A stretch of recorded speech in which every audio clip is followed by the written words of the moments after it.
আল্লাহ পাক বলছেন ওয়ামা খালাকতুল জিন্না ওয়াল ইনসা ইল্লা লিয়াবুদুন বা'দা আউযু বিল্লাহি মিনাশ শাইতানির রাজিম ওয়ামা খালাকতুল জিন্না ওয়াল ইনসা ইল্লা লিয়াবুদুন। আল্লাহ পাক আপনাকে আমাকে প্রথম যে দায়িত্ব দিচ্ছেন সেটা হচ্ছে এই, আমি মুসলিম, আমি নারী হই, পুরুষ হই, যুবক হই, যুবতী হই, যেই হই না কেন, আল্লাহ পাক আমাকে বলছেন ওয়ামা খালাকতুল জিন্না ওয়াল ইনসা ইল্লা লিয়াবুদুন। দেখো, আমি জিন আর মানব জাতিকে শুধুমাত্র আমার ইবাদত করার জন্যই দুনিয়ায় পাঠিয়েছি, আর কোনো কারণ নাই। এই যে আল্লাহ পাক আমাদেরকে 60 বছর 70 বছর হায়াত দিয়েছেন, একটা কারণ, অনলি একটা, ইল্লা লিয়াবুদুন, যাতে আমরা আল্লাহর ইবাদত করতে পারি। আবার বোঝেন, আল্লাহ পাক আমাদেরকে দুনিয়াতে শুধু তার ইবাদত করতেই পাঠিয়েছে। আল্লাহ পাক এখানে একটা পরীক্ষায় ফেল করেছি হতাশ হয়ে আত্মহত্যা করতে পারেন নাই। আল্লাহ পাক এখানে একটা মেয়ের পিছনে ঘুরে জীবন নষ্ট করতে পারেন নাই। আল্লাহ পাক এখানে আমাদেরকে ধর্ষণের সেঞ্চুরি করতে পারেন নাই। আল্লাহ পাক এখানে আমাদেরকে অন্যায়ভাবে অন্যের সম্পদ আত্মসাৎ করতে পারেন নাই। মাদকের যে ভয়াল থাবা চলছে এর মধ্যে নেশায় বুধ হয়ে যাওয়ার জন্য আল্লাহ পাক আমাদেরকে পাঠান নাই। কি জন্য পাঠিয়েছে? পলিটিক্যাল মারামারি করতে আল্লাহ পাঠান নাই আমাদেরকে দুনিয়ায়। সোশ্যাল ক্ষমতার দ্বন্দ্বে লিপ্ত হওয়ার জন্য পাঠান নাই। মিলস, ইন্ডাস্ট্রিজ এন্ড ফ্যাক্টরিজ এর নেশায় বুধ হয়ে পরকাল ভুলে যাওয়ার জন্য আল্লাহ এখানে পাঠান নাই। আল্লাহ পাক একটা রিজনে পাঠিয়েছে, অনলি একটা। এবং এই দায়িত্বটা আল্লাহ পাক কিন্তু কড়াই গন্ডায় উসুল করে নেবেন আমাদের কাছে। ভাববেন না আল্লাহ পাক এই পুরো মহাবিশ্ব খেলার ছলে সৃষ্টি করেছেন, এমন নয়। আল্লাহ পাক বলছেন আমি এই মহাবিশ্বকে খেলার ছলে সৃষ্টি করি নাই। ওয়ামা খালাকতুল জিন্না ওয়াল ইনসা বলেন ইল্লা লিয়াবুদুন, আমি শুধুমাত্র এবং শুধুমাত্র আমার ইবাদত করার জন্য মানুষ আর জিনদেরকে সৃষ্টি করেছি। জিনকে আমরা দেখি না, আমাদের সাথে জিনরা আছেন। জিনের মধ্যে ভালো খারাপ আছে, ঠিক যেমন মানুষের মধ্যে ভালো খারাপ আছে। আর প্রত্যেকটা মানুষের সাথে একটা করে শয়তান জিন থাকে, যে মানুষকে খারাপ কাজে প্রলুব্ধ করে, যে নিজে খারাপ কাজ জোর করে করায় না, সে শুধু প্রলুব্ধ করে। সে বলে মাদকের মধ্যে শান্তি, ওয়াসওয়াসা দেয়, কাজটা বাস্তবায়ন করেন আপনি। সে বলে যে এটা তো ছেলে মেয়ের ফ্রেন্ড, বয়ফ্রেন্ড গার্লফ্রেন্ড কালচার, বন্ধুত্ব, এটা এমন কিছু নয়, জেনা করেন আপনি। সে বোঝায় যে টাকা পয়সা আর্ন করতে হবে, বউ বাচ্চাকে সিকিউর করতে হবে, সুদটা খান আপনি। সে বুঝায় যে তুই তো একসময় চলে যাবি, সন্তানদের জন্য কি রেখে গেলি, তখন ঘুষটা খান আপনি। সে বুঝায় যে অন্যের সম্পদ যদি আত্মসাৎও করি, শেষ বয়সে কাবা ঘরে গিয়ে হজ করে নিব, ব্যাস, দ্যাটস অল, আমার পুরো আমল নামা চকচকা হয়ে যাবে। এভাবে শয়তান ওয়াসওয়াসা দেয়, কিন্তু কাজটা করি আমরা। কোন কোন সময় শয়তান দাড়ি টুপি পাগড়ি জুব্বাওয়ালা মানুষকেও নেক্সট স্রোতে ধোকা দেয়। কোন স্রোতে? এদেরকে বদ স্রোতে ধোকা দেয় না, নেক্সট স্রোতে ধোকা দেয়। সে একটা কাজকে কল্যাণ খায়ের মনে করে এমন কিছু করে যেটা শয়তান তার সামনে ফুটিয়ে তোলে নেক হিসেবে, কিন্তু আসলে এর পিছনে একটা খারাপ উদ্দেশ্য ছিল। দাড়ি টুপিওয়ালা মানুষকে নেক্সট স্রোতে শয়তান ধোকা দিয়ে দেয়। কোনো সময় ভিতরে অহংকার জন্ম দিয়ে দেয়, কোনো সময় ডিগ্রি সার্টিফিকেটের কামান্ড নিয়ে আসে, কোনো সময় নারী দিয়ে পথভ্রষ্ট করে ফেলে, আর কোনো সময় অর্থের প্রলোভন দিয়ে পথভ্রষ্ট করে। তো শয়তান কিন্তু কাউকে ছাড়ে না। আমি মূল জায়গায় আসি। প্রথম যে জিনিসটা এই বিশ্বটাকে ধ্বংস করছে এটা হলো বস্তুবাদিতা, যেটা আমাদের এই সমাজের মধ্যে এখন রন্ধ্রে রন্ধ্রে ঢুকে গেছে।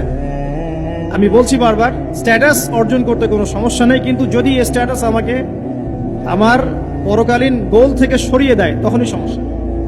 কারণ মৌত কাউকে ছাড়বে না, কবরও কাউকে ছাড়বে না, কিয়ামতের মাঠও কাউকে ছাড়বে না। আর আল্লাহ পাকের সামনে আমাদের সবাইকে ইন্ডিভিজুয়ালি হিসাব দিতে হবে, একজন একজন করে। এমন নয় 10 জন আসবে, তারপর 10 জন, তারপর 10 জন। নো, আব্দুল্লাহ তুমি আসো, আব্দুর রহমান তুমি আসো, এই মুহাম্মদ তুমি আসো, এই দাউদ তুমি আসো, একজন একজন। সো এই জিনিসটা যদি আমার মাথায় থাকে, তাহলে আমি কিন্তু বস্তুবাদী হতে পারবো না। আমি বলছি দুনিয়া আমার প্রয়োজন। আল্লাহ পাক কি বলেছেন? এই দুনিয়া হচ্ছে সিজনুল লিল মুমিন, নবীজি বলছেন, আর দুনিয়া সিজনুল লিল মুমিন, দুনিয়া মুমিনদের জন্য কারাগার। কারাগার মানে যেখানে আমি স্বতন্ত্র স্বাধীন নই। এখানে প্রশাসন অনেক ভাই বোন আছেন, তারা জানেন কারাগার কি জিনিস, আর যারা 2-1 বার যাওয়া আসা করেছে ওরা জানে কি জিনিস। এখানে আপনার কোনো ব্যক্তি স্বাধীনতা নাই। আপনি আপনার ইস্তেঞ্জা করবেন, শিশি যেতে পারবেন না, আপনি পারমিশন নিতে হবে, তারা নিয়ে যাবে, তারপরে যেতে পারবেন, তাও হ্যান্ডকাপ পরিয়ে। দুনিয়া সিজনুল লিল মুমিন, দুনিয়া মুমিনদের কারাগার। এখানে আপনি খেতে পারবেন না, খাবার আসবে তারপর খাবেন। ঘুমাতে পারবেন না, যখন ঘুমানোর আদেশ দিবে তখন ঘুমাতে পারবেন। তাও কতক্ষণ ঘুমাবেন তাও ফিক্স করা। মানে কারাগার মানে কি? যেখানে আপনার ব্যক্তির স্বাধীনতা চলে না, যেখানে আমি চলবো একটা সিস্টেমের আওতায়। এখন নবীজি বলছেন দুনিয়াটাই হচ্ছে কারাগার। আর এই দুনিয়ায় কেমন করে আমি প্রবৃত্তির দাসত্ব করতে পারি? কেমন করে আমি আল্লাহকে ভুলে নামাজ বাদ দিতে পারি? কেমন করে জাকাত সেই কবে ফরজ হয়েছে, মিল ইন্ডাস্ট্রিজ ফ্যাক্টরিজ করেছি, জাকাত দেই না। রমজান মাস যায় আসে যায় আসে যায় আসে, রোজাও রাখি না, তারাবি পড়তে পারি না। কোরআন আমার সামনে মানুষ তেলাওয়াত করে, কোরআন আমার ঘরে পড়ে আছে, শেলফের উপরে ধুলাও আছে, শেলফের উপরে কোরআন ধুলাওয়ালা, ধুলো মাখা। কোরআন পড়ার তৌফিক হয় না, নবীর হাদিসগুলো চর্চা করার তৌফিক হচ্ছে না, ইসলামিক বইপত্র পড়তে পারি না। এই কারাগারের জীবনে বসি আমি একটা মেয়ের পিছনে দৌড়াচ্ছি, মাদক খাচ্ছি, জেনা করছি, কোনো সময় ধর্ষণ করছি, কোনো সময় সুদ খাচ্ছি, ঘুষ খাচ্ছি, দুর্নীতি করছি। এই কারাগারের জীবনে বসি, যেখানে আমার কোনো ব্যক্তি স্বাধীনতা নাই।